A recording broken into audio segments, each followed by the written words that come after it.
রামনগর ৮ নম্বর রাস্তার ঐতিহ্যবাহী ক্লাব নবজাগরণ ক্লাব সারা বছর বিভিন্ন সামাজিক কর্মকাণ্ডে নিজেদের জড়িয়ে রাখে। প্রতি বছরই অনুষ্ঠিত হয় শিশু উৎসব।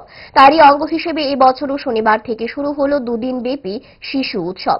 এদিন সকালে অনুষ্ঠিত হয় বর্ষে আঁকো প্রতিযোগিতা। প্রায় ৪ শতাধিক শিশু এই বর্ষে আঁকো প্রতিযোগিতায় অংশগ্রহণ করেন। মোট ৪টি বিভাগে অনুষ্ঠিত হয় এই প্রতিযোগিতার উদ্বোধনী পর্বে উপস্থিত ছিলেন মেয়র তথা রামনগর বিধানসভা কেন্দ্রের বিধায়ক দীপক মজুমদার। তাছাড়া উপস্থিত ছিলেন ক্লাব সভাপতি গৌতম রায়, সম্পাদক বিষ্ণুপদ ধর সহ ক্লাব সদস্যরা। মেয়র দীপক মজুমদার বলেন, নবজাগরণ ক্লাব বরাবর সামাজিক কাজের মাধ্যমে মানব সেবা করে থাকেন। তার জন্য তিনি ক্লাব কর্তৃপক্ষকে ধন্যবাদ জ্ঞাপন করেন।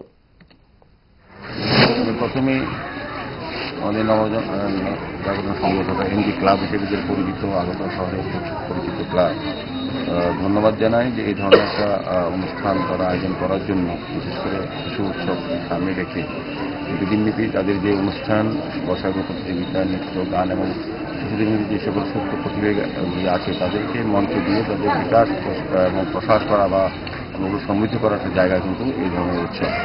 এমডি ক্লাব এমনিতে বরাবরই সারা বছর ব্যাপী তারা বিভিন্ন সামাজিক কর্মসূচি, ক্রীড়া, সাংস্কৃতিক দিক দিয়ে এবং সামাজিক দায়িত্ব, সামাজিক কর্তব্য হিসেবে তারা কিন্তু বিভিন্ন health camp, blood donation camp বা দুস্থ মানুষকে সেবা করা, তারা কিন্তু কাজটা করে থাকেন।